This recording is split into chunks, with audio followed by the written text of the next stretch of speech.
Now let us discuss the concept of runas. The concept of runas. According to traditional Indian philosophy,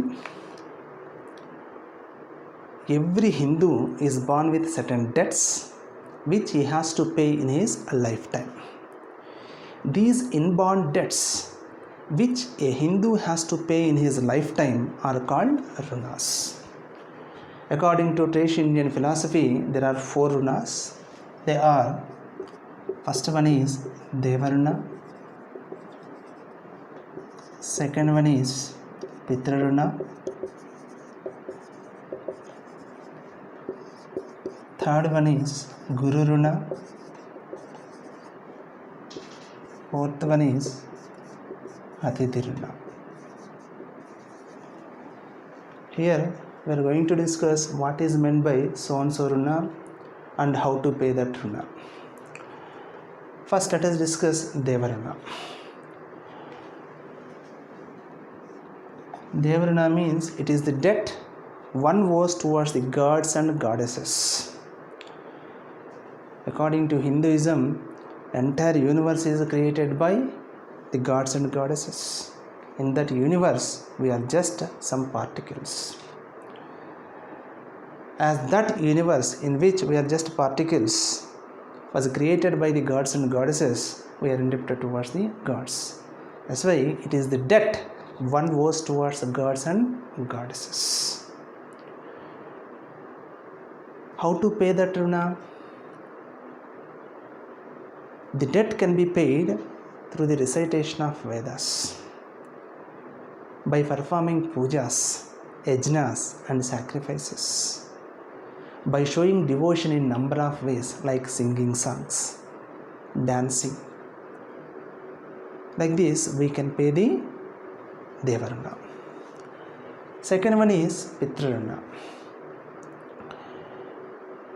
Our physical existence is because of our parents. That's why we are indebted towards our parents. That's why one owes one's existence towards their parents. That's why we are indebted towards our parents. This is called Pitraruna. How to pay that runa? First of all, by respecting them, by taking care of them whenever they become old and sick,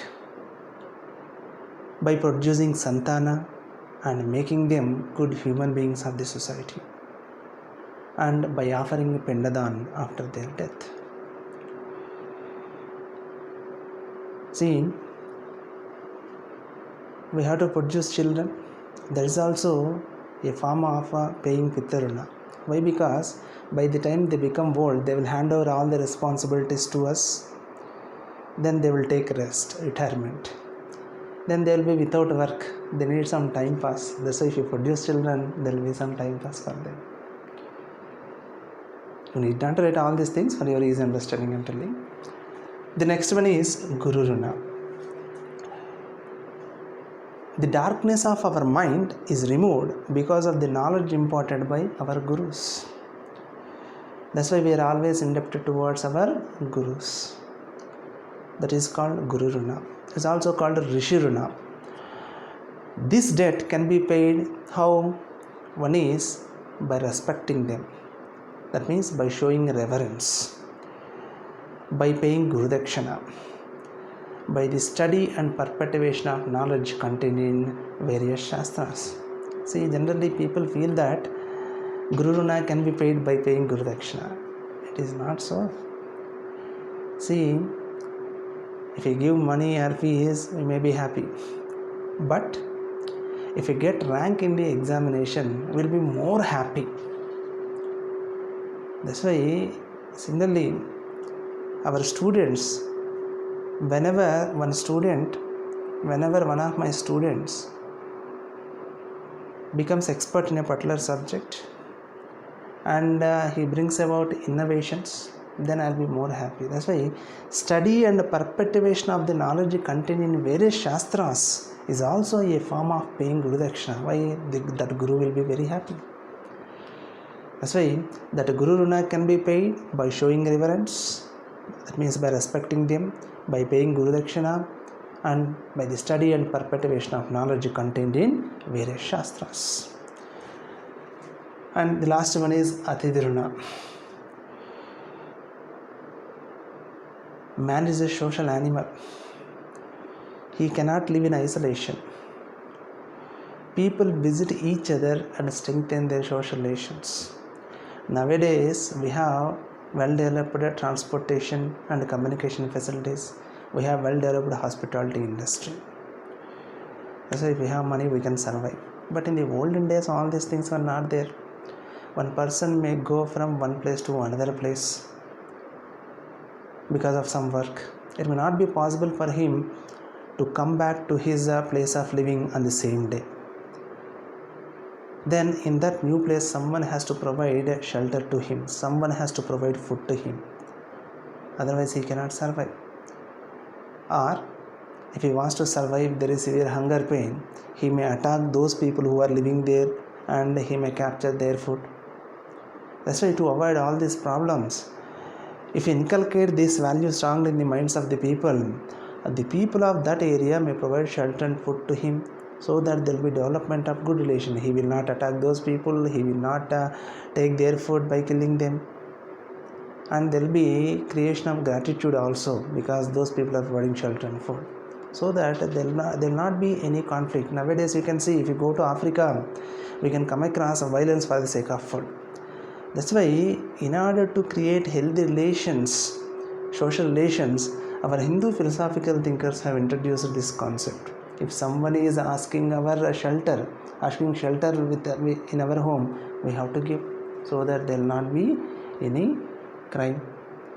That's why our Hindu philosophical thinkers have inculcated this runa in our Indian philosophy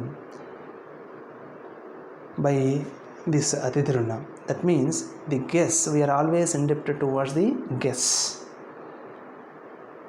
and this debt can be paid by respecting them and by serving them in the best possible way. In this way we can pay Guru Runa. Now in your exam, and okay, we'll discuss that. And what is the significance of this concept?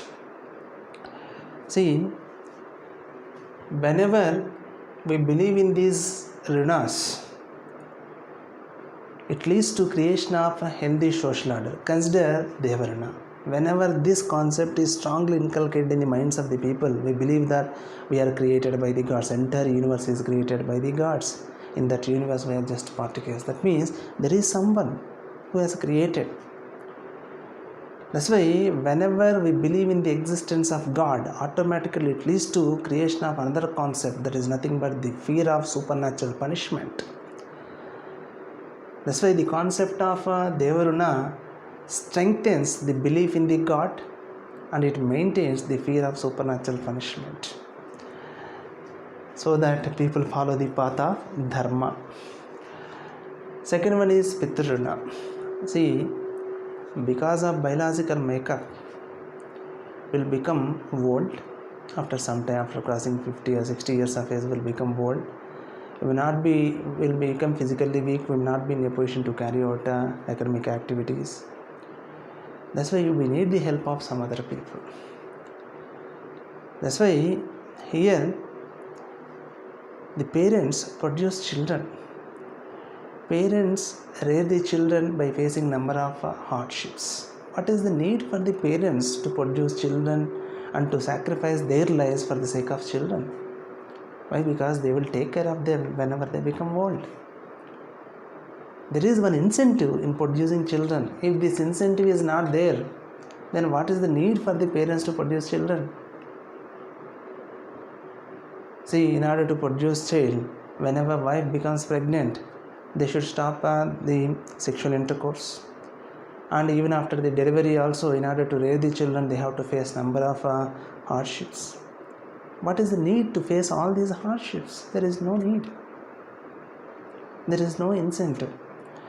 Whenever this concept is strongly inculcated in the minds of the people, Pittaruna, then the children will take care of it. They will give respect to the parents. They will take care of the parents whenever they become old and sick. and they will produce santana also, so that these children will provide company to them. That's why there will be incentive to the parents also. That's why there will be healthy relations between the parents and children. Similarly, Guru Runa. If the Guru Runa concept is not there, if the students are not respecting the teachers, if they are not paying Guru Dakshina, then what is the need for the teachers to practice that profession? Say for example, if some students are paying Guru Dakshina but not giving respect to the teachers, then the teacher definitely will lose the interest in that profession. If the teaching profession declines, the handing over of the knowledge to the next generation will be affected. Then it leads to creation of social disorder. That's why here, whenever the concept of Guruna is strongly inculcated in the minds of the people, then there will be incentive to the teachers or to the people to follow that occupation. Then there will be teaching profession, healthy relations between the teachers and the students. And finally, Atidruna. I told you, if the concept of Atidruna is not there, then it leads to failure of the creation of healthy social relations. Then people attack each other for the sake of food and shelter also. That's why the ultimate objective of the concept of runas is to bring about a healthy social order. A healthy social order, or simply social harmony.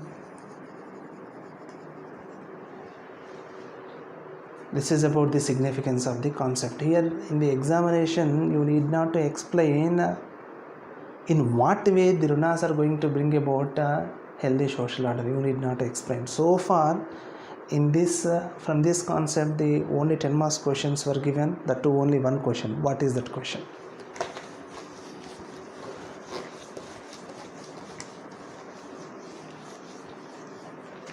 That question is nothing but runas. That's it. Single word question. In compulsory question, in 10 marks questions will be like this only. Single word question, runas. Whenever the question is asked like this, you have to channelize your answer with a proper structure. In your answer, first there must be definition. After that, types. You have to mention that according to traditional Indian philosophy, there are 4 runas. You have to explain those 4 runas in the form of subheadings. Here you have to explain what is meant by so and so runa and how to pay that runa. And finally, significance.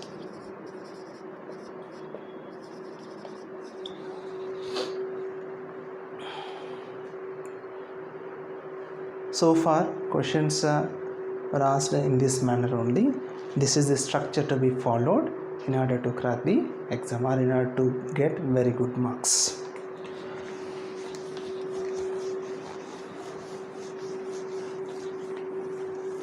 Now I'll ask you another question. Actually, I have to discuss this question while discussing the concept of karma and rebirth, but without knowing the concept of runas, you cannot understand. Now the question is runas and rebirth.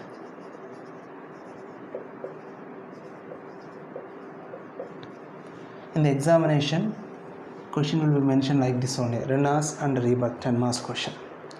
How will you mention? I have discussed the concept like this: karma and rebirth. You have to explain the interrelationship between karma and rebirth. Karma stands for action. The actions can be good actions or bad actions. If your actions are good actions, there will be good results. If your actions are bad actions, you will get bad results. You may not receive the results of your actions. That means they can be rewards or punishments in the same janma. That's why you will take another birth. In the next janma or in the next life also, you will be involved in actions. But when all your actions are good actions, you will receive the best reward in the life. That is nothing but the liberation from the continuous cycle of birth and rebirth. Then automatically you will attain moksha. In order to get moksha, you must be involved in good actions. That means you must be involved in karma. Here the karma are of two varieties, good actions and bad actions, good karma and bad karma. The payment of runas is nothing but good actions. Whenever runas are paid, your actions are good actions. Whenever your actions are good actions, you will get good results. You may not be in a position to, you may not receive the results of these good actions in that janma, you may receive in the next janma. Like this, along with the payment of runas, the remaining actions are also good, then you will get the best reward in the life, that is nothing but attainment of moksha. This is the concept. That's why in the examination hall you have to write like this. The concept of karma and rebirth are interlinked. Karma stands for action. To each and every action there will be one result, a definite and unavoidable result. You may or may not get results of all the actions in the same janma. If you do not receive the results of your actions in that janma or in the present life, you will take another birth to receive them. Like this, our soul is tied to a continuous cycle of birth and rebirth. In order to liberate from the continuous cycle of birth and rebirth, our actions must be good actions. Payment of runas is nothing but good action. That means paying Deva Runa, paying Pitta Runa, paying Guru Runa, paying Atidhi Runa. That means when we pay all these runas, our actions are good actions, then we'll get good results. That good result may be in the form of liberation from the continuous cycle of birth and rebirth, and finally we'll get moksha. Like this you have to explain.